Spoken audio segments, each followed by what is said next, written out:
నమస్కారం, welcome to I dream ధర్మ మార్గం కార్యక్రమానికి స్వాగతం. నేను మీ విజిత. ప్రస్తుతం మనతో పాటు ఉన్నారు మనందరికీ ఎంతో సుపరిచితులు, మీ అందరికీ చాలా సుపరిచితులు డాక్టర్ బ్రహ్మశ్రీ డాక్టర్ కాకునూరి సూర్యనారాయణ మూర్తి గారు. ఇప్పుడు గురుగారితో మాట్లాడి చాలా మంచి మంచి విషయాలు మాట్లాడుకుందాం. నమస్కారం గురుగారు. నమస్కారం అమ్మాయి. గురుగారు, నవరాత్రులు ప్రారంభం కాబోతున్నాయి. అమ్మవారు ఆదిపరాశక్తి ఒక్కరే, కానీ అమ్మవారిని 108 రూపాలలో కొలుస్తుంటారని చెప్పి వింటూ ఉంటాం. ఎందుకు ఇన్ని రూపాల్లో అమ్మవారిని ఆరాధించాలి? మామూలుగా ఒక శక్తి నుంచి 3 రూపాలను తీసుకుంటే మహాలక్ష్మి, మహాసరస్వతి, మహాకాళి అని చెప్పి అంటుంటాం. ఈ 3 రూపాల్లో పూజించినా సరిపోతుంది కదా, మరి ఎందుకు ఇవి 108 రూపాలు? దాని గురించి 108 అనే అంకెతో మనం మాట్లాడుతున్నాం. అవును. 12 రాశులు, 9 గ్రహాలు, 27 నక్షత్రాలతో వియన్ మండలం సృష్టింపబడి ఉంది. ఒక నక్షత్రం అంటే ఒక నక్షత్రం కాదు, ఒక నక్షత్రం వెనకాతల వందలాది నక్షత్రాల సమూహం. ఎగ్జాంపుల్ చెప్పాలి అంటే శతభిష నక్షత్రం, అది ఒకటి కాదు, 100 నక్షత్రాల సమూహం. కృత్తికా నక్షత్రం ఒక నక్షత్రం కాదు, క్షురాది షట్కం 6 నక్షత్రాల సమూహం. కానీ మనం ఒక నక్షత్రంగా ఎందుకు మాట్లాడుతాం? ఎందుకంటే ఒక పాయింట్కి 360 డిగ్రీస్ ఉన్నట్లుగా ఈచ్ బాక్స్ని 30 అంటూ డివైడ్ చేసి 12 రాసులతో, సూర్యుడు నక్షత్రం, చంద్రుడు ఉపగ్రహం, మిగతావన్నీ గ్రహాలు అని తెలిసిన, ఎన్నో ఉన్నవి అని తెలిసిన 9ని తీసుకొని నానాలింగద్వాదృతూనాం నానా సూర్యత్వం. వేద విజ్ఞానంలో సూర్య క్రమంలో 8 నక్షత్రాలు ఉన్నాయి. 2వ నక్షత్రం ప్రాక్సిమా శాంక్చువరీ, అది వేదంలో ఉంది. అయినా ఒక నక్షత్రం సూర్యుడే అని తీసుకొని ఒక సిద్ధాంతాన్ని సిద్ధం చేసుకొని 12 × 8 సంఖ్యతో 108 జపమాలలో కూడా 108 పూసలే ఉంటాయి. ఇంకా ఎక్కడ చూసినా కూడా మనం 108 విభజించుకోవచ్చు. ఇలా శక్తి అనేది ఒకటి అనుకున్నప్పుడు దేవీ భాగవతం ప్రథమ స్కంధం కథ. ఒకటి అయిన ఆ శక్తిని 108 రూపాయలలో మనం దర్శనం చేసుకోవాలి. మళ్ళీ నవరాత్రులలో, ఈ నవరాత్రులు ఆశ్వీజ మాసంలోనే కాదు సుమా, చైత్ర మాసంలో ఉంటాయి వసంత నవరాత్రులు. కానీ ఎక్కువ ప్రాధాన్యత ఈ నవరాత్రులకు ఉంటుంది కదా. చెప్పబోతున్నాను, అన్నింటికీ ఎక్కువ ప్రాధాన్యత. ఆషాఢ మాసం వారాహి నవరాత్రులు, ఆశ్వయుజ మాసం శరన్నవరాత్రులు. ఇప్పుడు ఈ శరన్నవరాత్రులకు ఎందుకు ప్రాధాన్యం? ద్వానృతోన్యమదంష్ట్రాక్షౌ అనే ప్రమాణం. పగటి కాలం తక్కువైపోయి రాత్రికాలం ఎక్కువగా మారుతున్న నేపథ్యంలో వర్షకాలం అంతరించిపోయి శరద్ ఋతువు ప్రారంభం అవుతుంది. ఇలా వచ్చినప్పుడు ఆశ్వీజ కార్తీక మాసాలలో ఇక దట్టమైన చీకట్లు, పెతరమాస అన్న పేరిట ఉండేటటువంటి పితృకాలం కాస్త తగ్గిపోయి చీకట్లు మరింతగా పెరిగిపోయే నేపథ్యంలో నవ రాత్రులలో అమ్మవారిని పూజించాలి. శరన్నవరాత్రులు, వసంత నవరాత్రులు రెండు సామాన్యమైనటువంటి, సాధారణమైనటువంటి, సమానమైనటువంటి ప్రాతిపదిక కలిగినవి. అయితే శరన్నవరాత్రులలో శక్తిని ఉపాసిస్తే మనం సంకల్పాలను పూర్తి చేసుకోగలుగుతాం. ఎటువంటి సంకల్పమైన, ఎలాగైనా. వేదాన్ని అనుసరించి దైవం అంటే మగరూపమనో ఆడరూపమనో అని కాదు. స్త్రీ రూపాత్ చింతయేత్ దేవీం పుంరూపాం వా విచింతయేత్ అథవా నిష్కళం ధ్యాయేత్ అని ఉపనిషద్ వాక్యం. ఏవైనా అంటే వీళ్ళు శ్లోకాలు అవి చెప్పేస్తూ ఉంటారు అనుకోమాకండి. ప్రతిదానికి ఒక తర్కం ఉంటుంది. ఈ శరదృతువు కాలంలోనే ఎక్కువ మంది వృద్ధులు వెళ్ళిపోతూ ఉంటారు. ఎందుకని? శరీరంలో ఎనర్జీ లెవెల్స్ని రీటైన్ చేసే శక్తి నశిస్తుంది. దాని వలన తిన్న ఆహారం జీర్ణం చేసుకోలేకపోవడం, చిన్నపాటి బ్యాక్టీరియా మనకి ఇబ్బంది కలిగించిన ఆ బ్యాక్టీరియా కారణంగా రోగాన్ని ఆహ్వానించే శక్తి శరీరం పెంచుకోవడం. అందుకోసమే నవరాత్రులు. ఈ నవరాత్రులలో పూజ నియమం, ఆహారం నియమం, వ్యవహారం నియమం, మాట్లాడడం నియమం, నిద్ర నియమం, ఇలా అన్ని నియమాల కారణాలతో చేత శరీర శక్తిని పెంచుకుంటాం. ఇచ్ఛ, క్రియ, జ్ఞానం ఒక్కొక్కటి 3 చొప్పున వెరసి 9 రాత్రులలో కనుక నవరాత్రులు అన్నారు. ఇది ఈ వెనకాతల ఉండే నేపథ్యం. అయితే 108 మనం వెళ్ళగలుగుతామా? లేదుగా. కనుక 18 ప్రధానమైన అష్టాదశ దివ్య క్షేత్రాలు అన్నారు.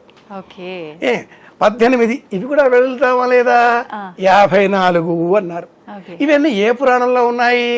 కాళికా పురాణంలో ఉన్నాయి. లేదు దేవి భాగవతం 4వ స్కంధంలో డీటెయిల్డ్ గా చదువుకోవచ్చు. అన్నింటి అర్థం ఒక్కటే. శ్రీమాత్రే నమః.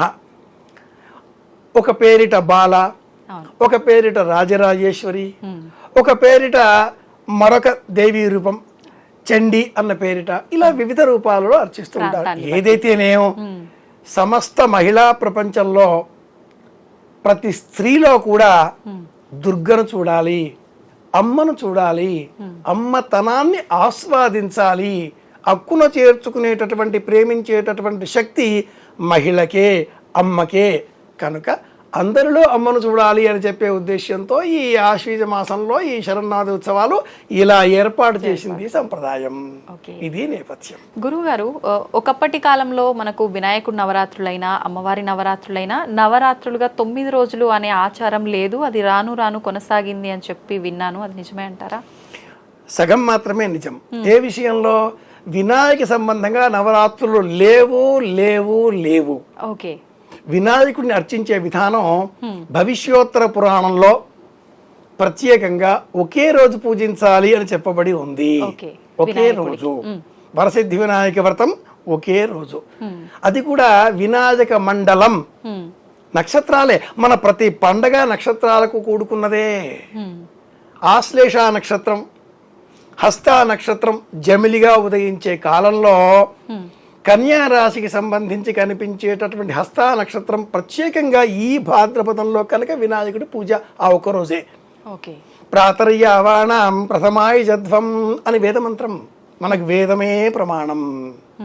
ఇలా ఉండే ఈ వినాయకుడి పూజ ఒక రోజుని కాస్త దేశ అవసరాలు, స్వాతంత్ర ఉద్దేశ్య సంబంధిత కథనాలు, 1892లో దేశమాన్య బాలగంగాధర తిలక్, లాల్ బాగ్ క్షేత్రం, ఇదంతా మనకు తెలిసిందే ఒకరోజు.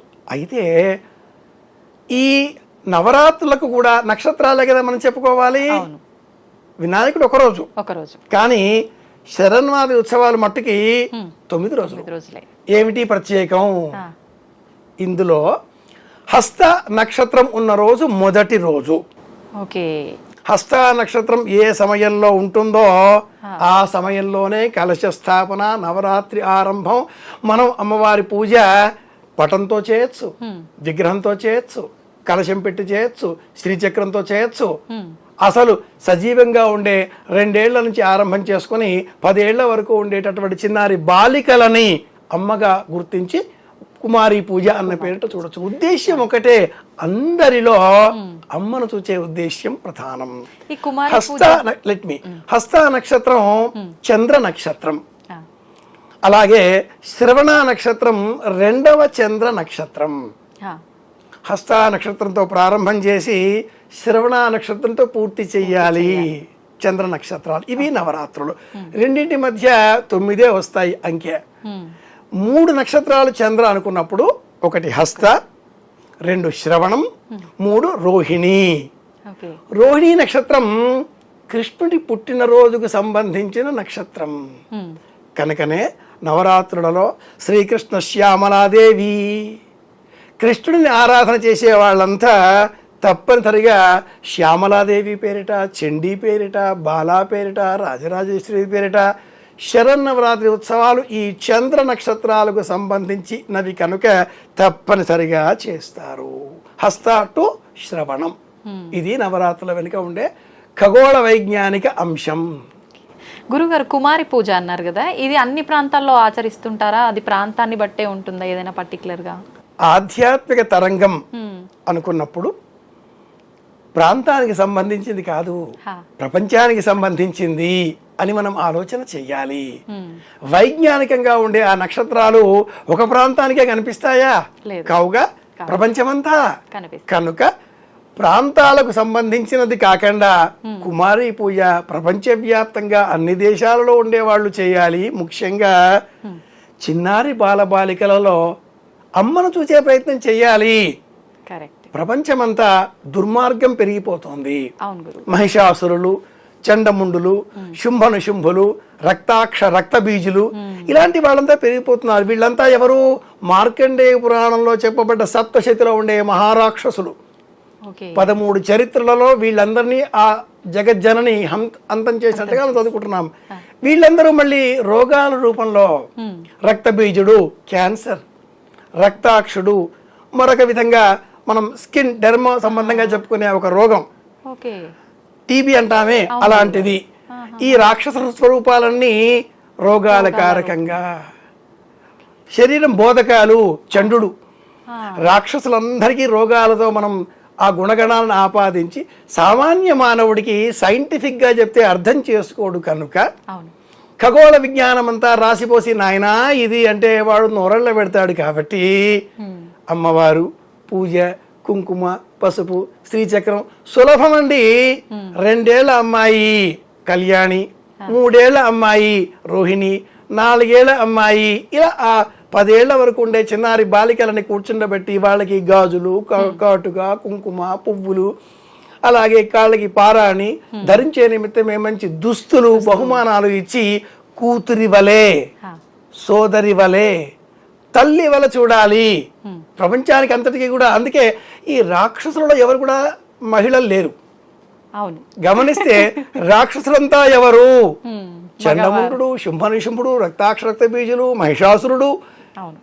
వీళ్ళల్లో ఉండే అకారణమైనటువంటి అకాలమైనటువంటి రెండు వేరే. అకారణం, అకాలం, అనైతికం, అహేతుకం, అసంబద్ధం, ఇలాంటి అధర్మము, అనైతిక పరమైన కామ వికారాదులన్నీ కూడా తొలగించే నిమిత్తమే ఈ నవరాత్రులు అమ్మాయిని పూజించడం, కుమారుని పూజించడం, కూతురిగా గుర్తించడం, ఇది ముఖ్యం. నిజంగా ఆ భావన ప్రతి ఒక్కరిలో ఉంటే ఇప్పుడు జరిగే ఇలాంటి ఇబ్బందులు ఎందుకు వస్తాయి? కారణాలు 2 ఉన్నాయి ఇక్కడ. చెయ్యవలసిన వాళ్ళు చెయ్యడం లేదు. ఎవరైతే నిష్ఠగా వంశపారంపర్యంగా నవరాత్రులు ఉండినవి చెయ్యాలి అనేవాళ్ళు ఉన్నారో వాళ్ళు చేయడం లేదు. మిగతా వాళ్ళంతా కూడా ఇందులో ఏదో లాభాలున్నాయి, అమ్మవారి పూజ చేస్తే కాసులు వస్తాయిట, అంతంత బంగారం ఇంట్లో వాకిట్లో వచ్చి పడుతుందిట, ఇలాంటి ఆశలతో స్వార్థ బుద్ధితో చేసేవాళ్ళు పెరిగిపోయారు. ఇందువల్ల నిజమైనటువంటి టార్గెట్, టాస్క్ అది పోయి ప్రపంచమంతా దుర్మార్గం పెరిగిపోతుంది. ప్రతి ఇంట్లో కూడా మనకు చండముండులు, మహిషాసులు కనిపిస్తున్నారు. ప్రధాన ఉద్దేశ్యం సనాతన భారతం ప్రపంచానికి అందించిన ఆధ్యాత్మిక విజ్ఞానం ఏంటి అంటే సోదర భావాన్ని పెంచుకోవాలి, ప్రపంచమంతా ఒక్కటే అనే సమష్టి చైతన్యాన్ని పెంచుకోవాలి. నేను బాగున్నాను, అందరూ బాగుండాలనే కోరిక అందులో ఉంటుంది. లోకా సమస్తః సుఖినో భవంతు.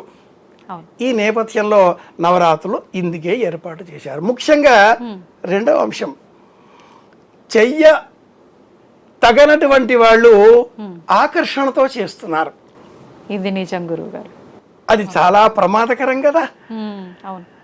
నేను అమ్మవారి పూజ చేశాను, బాగుంది. నేను ఏ దేవతను పూజ చేస్తున్నాను మీకెందుకు చెప్పాలి? అది నా జపం.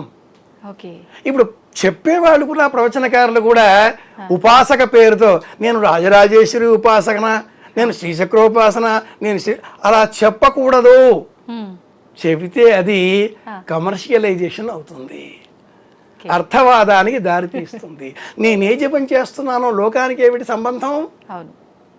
నా ఏకాగ్రత ముఖ్యం. ఈ 2 కారణాలు. అలాగే చంద్ర నక్షత్రం హస్త, చంద్ర నక్షత్రం శ్రవణం, ఈ మధ్యలో స్వాతి, విశాఖ, అనురాధ అంతా ఖగోళ విజ్ఞానమే. మనం వినాయక చవితి పండుగ చేసిన ఖగోళ విజ్ఞానమే. శమంతకోపాఖ్యానం సింహరాశి, సత్యభామాదేవి కన్యారాశి, అలాగే కుజుడు నరకుడు మేషరాశి. దీపావళి దాకా ఖగోళ విజ్ఞానాన్నే మనం గమనించాలి. అందులో హస్త నక్షత్రం నవరాత్రి ప్రారంభం, శ్రవణ నక్షత్రం నవరాత్రులకు ముగింపు. ఈ 2 చంద్ర నక్షత్రాలు చంద్రుని కారణంగా మనకు లభించేవేవి అంటే మాతృచింత చంద్రమా, తల్లి గురించిన ప్రేమ, ఆప్యాయత, అభిమానము, ఒక కరుణాస్పదమైనటువంటి హృదయము, కరుణాత్మకమైనటువంటి దృష్టి, మొక్కల పెంపకం పట్ల అభిరుచి, పాలు, వెన్నెల, ముత్యాలు ఇవన్నీ చంద్ర సంబంధితాలు, ఉప్పు. విషయాలు కాబట్టి మనం ఖగోళ వైజ్ఞానికంగా ఆలోచన చేస్తే ఆ క్షణంలో కోపంలో ఉంటాడు, మరుక్షణంలో విలపిస్తాడు. ఎందుకని? గంట గంటకి మారేటటువంటి ఈ ఖగోళ వైజ్ఞానికమైన హోరా అనే అంశాలు గంట గంటకి మారుతూ ఉంటాయి. మానవ ప్రవృత్తి ఎలా మారుతుందో. హవర్ అంటాం కదా, అవర్ HOUR, అది హోరాలోంచి వచ్చింది. ఓకే, 12 గంటలు 24 గంటలు ఈ ప్రమాణాలలో 12 రాశులు 12 గంటలు మారుతూ ఉంటాయి. మన స్వభావం మారుతూ ఉంటుంది. ఒక రాక్షసుడు అమ్మవారిని చూచి మోహించి నీతో యుద్ధం చేయడం ఏమిటి, నీలాంటి ఇల్లాలు నాకుంటే ఎంత బాగుండును అనుకొని వివాహం చేసుకుంటాను వచ్చేసేయి అంటూ వార్త పంపించాడు. వాడు ఈ మదంతో కూడుకున్న వాడు. అమ్మవారు ఏం చేసింది? తన భర్త అయిన శివుడినే దూతగా పంపించి, వాడెవడో ఇలా అన్నట్ట, వాడు మహిషుడు, రమ్మనండి యుద్ధానికి, మీరెళ్ళి చెప్పండి. వీళ్ళు వాళ్ళు ఎందుకు, మీరెళ్తే వస్తాడు యుద్ధానికి, కథ అయిపోతుంది. అమ్మవారి పేరు శివదూతి.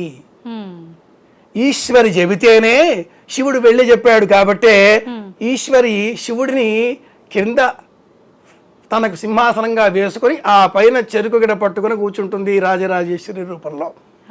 కనుక అమ్మవారిని చూడాలి అంటే సజీవంగా ప్రతి మహిళలో అమ్మను చూసే ప్రయత్నం చేయాలి. ఇది మూలం.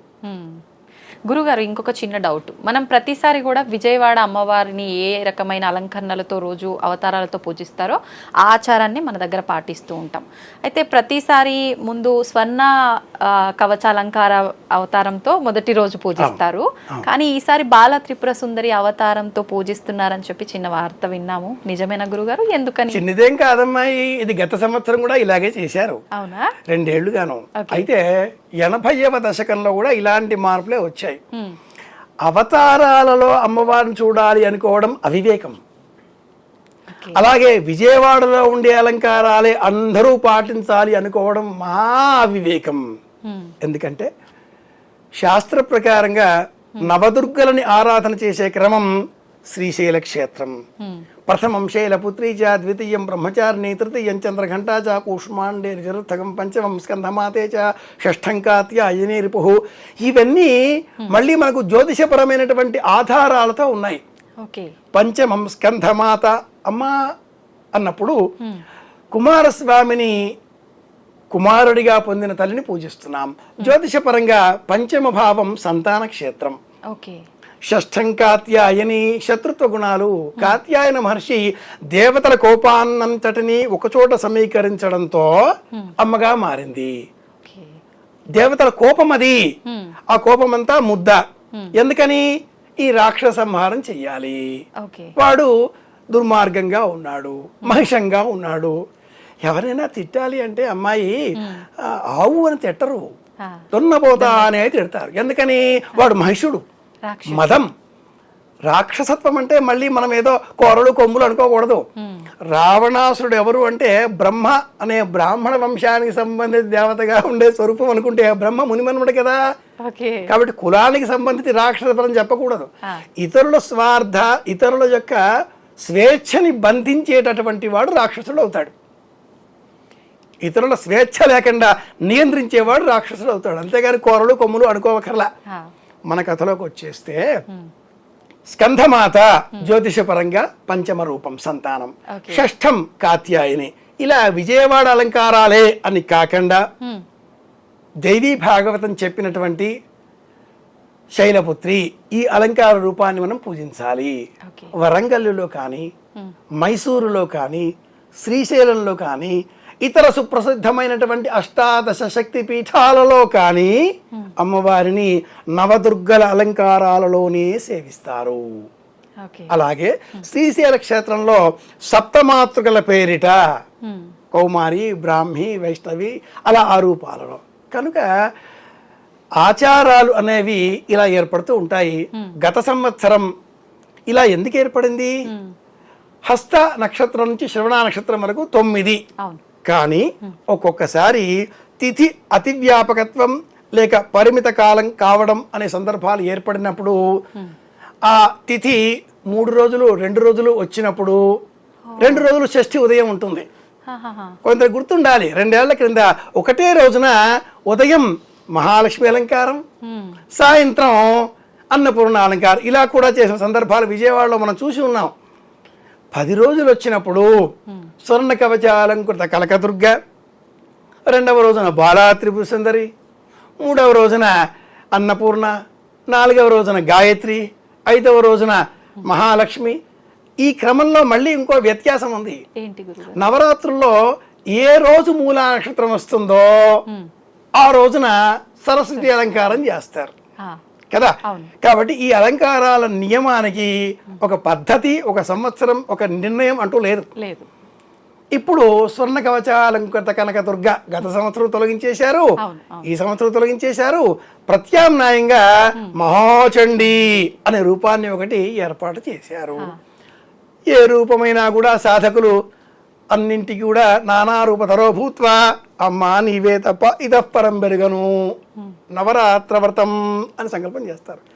కరిష్యామి వ్రతం మాతః నవరాత్రమనుత్తమం సహాయం కురుమే దేవి జగదంబ మమాఖిలం. ఇది సాధకులు చెప్పేటటువంటి పద్ధతి. ఆవాహనం నజానామి విసర్జనం ఏవం ధ్యాత్వా మహాదేవి యథాయోగ్యం తథాకురు. అంత పెద్ద శక్తిని మనం ఇంట్లో ఆ బొమ్మలో లేదా ఆ చిన్న యంత్రంలో, ఓ కలశంలో, ఓ పటంలో ఆహ్వానించేంత శక్తి మనకు ఉంటుందా? ఉండదుగాక ఉండదు. మన ఇంట్లో బల్బు వెలగాలి అంటే 230 వాల్టుల పవర్ ఉంటే చాలు. అమ్మవారు 5000 వాల్టులతో ఉండేటటువంటి జంక్షన్ బాక్స్ లాంటిది. కాబట్టి అంత మనం భరించలేం, సప్తశతి రూపం.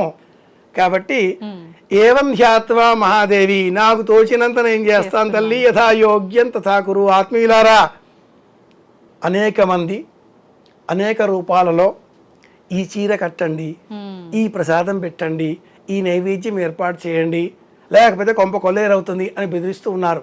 అది కాదు లక్ష్యం. లక్ష్యం ఏమిటి అంటే అందరిలో అమ్మను చూడాలి. ప్రతి మహిళలో కూడా మనకు జగదంబ కనిపించాలి. ఆ ఫీల్, మీ భాష చెప్తున్నాను, ఆ ఫీల్ వస్తే మీరు నవరాత్రి ఒకరోజు చేసినా కూడా సరిపోయినట్టే. నిజమే గురువు గారు. ఎందుకంటే నవరాత్రి వ్రతం అనేది ఒక్క నవరాత్రి కాదు. కొందరికి నవరాత్రి చేసే ఓపిక లేకపోవచ్చు. మహిళలు ఇల్లాలు మాసిక నియమంలో ఉండొచ్చు, మన కార్యాలయాలు ఉంటాయి, ఉద్యోగాలు ఉంటాయి, అధికారి ఇలా నేను స్తమానం పూజలు చేస్తూ ఉంటానంటే ఓ పంచే అమ్మాయి అబ్బాయి మీరు ఇంట్లో ఉండి పసుపు కుంకుమ రసం పూజలు చేసుకోండి, ఎందుకు మీకు ఉద్యోగాలు అంటాడు. కాబట్టి ఆ ఒత్తిడి ఉంటుంది. అలాంటప్పుడు నవరాత్రి వ్రతాన్ని పంచరాత్ర వ్రతం 5 days చేసుకోవచ్చు. ఇది కుదరదు త్రిరాత్ర వ్రతం, సప్తమి అష్టమి నవమి. ఇది కుదరదు ఏకరాత్ర వ్రతం. మహానవమి, దుర్గాష్టమికి నెక్స్ట్ డే మహానవమి. దుర్గాష్టమి నాడు అమ్మవారిని స్థాపన చేసి మహానవమి నాడు ఉద్వాసన చెప్పాలి. ఇలా కూడా ఆప్షన్స్ లేదా మనం ప్రతీకాత్మకంగా చెప్పే ప్రత్యామ్నాయ మార్గాలు అనేకం ఉన్నాయి. సూపర్ గురుగారు, నిజంగా అద్భుతంగా వివరించారు గురుగారు. మాటలు లేవు, నాకు ఏం మాట్లాడాలో కూడా అర్థం అవ్వట్లేదు. నిజంగా ప్రతి ఒక్కరూ మీరు అన్నట్టుగా భయపెట్టే రకంగా ఉంటున్నాయి. అమ్మాయి ఒక మాట చెప్పదలుచుకున్నాను ఎందుకంటే ప్రజలకి నిక్కచ్చిగా నిష్పక్షపాతంగా నిజాన్ని చెప్పేటటువంటి మార్గంలో మీ ఐ డ్రీమ్స్ ఉన్నది. ఈ క్రమంలో దేవుణ్ణి భయపెట్టే పూజలు చేయడం మానేద్దాం. వాస్తవంగా దైవాన్ని మనలో, అందరిలో, ప్రకృతిలో గుర్తించే ప్రయత్నం చేద్దాం. అలా ఎలా అనుకుంటే ముందు సమాజం, ముందు ప్రాణాలు, ముందు ప్రజలు, మనుషులు. ఇది ఒక పద్ధతి. పద్ధతిలో కరెక్ట్ మార్గాన్ని ఎంచుకొని పోతే అన్ని సాధ్యపడతాయి, విజయం సాధిస్తాం. సంతోషం గురుగారు, ధన్యవాదాలు. కృష్ణార్పణం.